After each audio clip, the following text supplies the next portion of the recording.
Indian scientist ने एक ऐसा डिवाइस बनाया है जो कि ग्रीन हाइड्रोजन बनाता है, वो भी सिर्फ और सिर्फ सोलर एनर्जी से। सबसे पहले ये देखते हैं ग्रीन हाइड्रोजन क्या होता है।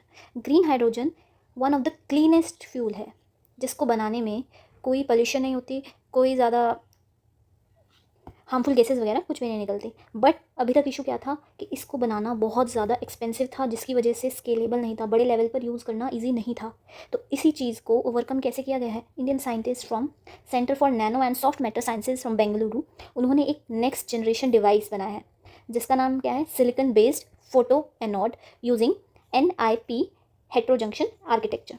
इसमें क्या है, टाइटेनियम डाइऑक्साइड हमने यूज़ किया है, सिलिकॉन यूज़ किया है जो कि अनडोप्ड है, और P टाइप निकल ऑक्साइड यूज़ किया। अब ये डिवाइस बना कैसे है, इस डिवाइस के लिए हमने जो प्रोसेस यूज़ हुआ है ये है मैग्नेट्रॉन स्पटरिंग।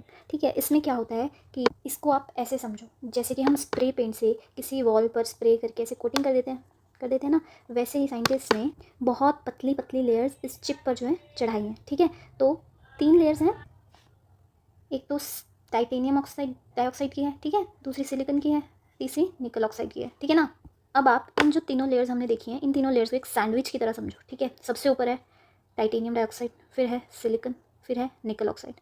सनलाइट, यहाँ पर सनलाइट आएगी, ठीक है, और सिलिकॉन पे क्या होगा, मेन रिएक्शन होगा। ठीक है, और निकल ऑक्साइड क्या होती है, ये इलेक्ट्रॉन्स के मूवमेंट में हेल्प करती है। तो इससे क्या होता है कि जब सनलाइट इस डिवाइस पर पड़ेगी तो इलेक्ट्रॉन्स जनरेट होंगे। ठीक है, ये इलेक्ट्रॉन्स जब वाटर से टकराएंगे तो वाटर मॉलिक्यूल्स को ब्रेक डाउन कर देंगे, जिससे कि हमारी हाइड्रोजन जो कि क्लीन फ्यूल है हमारा, वो प्रोड्यूस होगा। ठीक है, अब एक बेसिक आपको समझ आ गया। मैग्नेट्रॉन स्पटरिंग प्रोसेस है, इसका फ़ायदा था कि प्रिसीजन और एफिशिएंसी जो है वो हम इंश्योर कर सकते हैं, और तो और better light absorption, faster charge transport, reduced recombination loss. ठीक है, ये सब भी मतलब बहुत ही फ़ायदेमंद है ये प्रोसेस, इसका भी काफ़ी मतलब आपको ये नाम याद रखना है कैसे यूज़ है। ठीक है, नाउ इसके कुछ और इंपॉर्टेंट फैक्ट्स, इसका जो ऑनसेट पोटेंशियल है वो लो है, मतलब कम सनलाइट में भी ये काम करेगा, और तो और कॉन्टीन्यूसली 10 आवर्स तक ये काम कर सकता है with only 4% performance drop, which is quite good. ठीक है ना, और कुछ रीज़न जिसकी वजह से अट्रैक्टिव है, high efficiency, low energy, robust durability अच्छी है इसकी, कॉस्ट इफेक्टिव है। ठीक है, और लार्ज स्केल पर भी ये सक्सेसफुल है, स्केलेबल है फ्रॉम लैब टू इंडस्ट्रीज़। ये स्ट्रक्चर हमने जो सिंपली समझा था सैंडविच स्ट्रक्चर, ये आप देख सकते हो एक बार।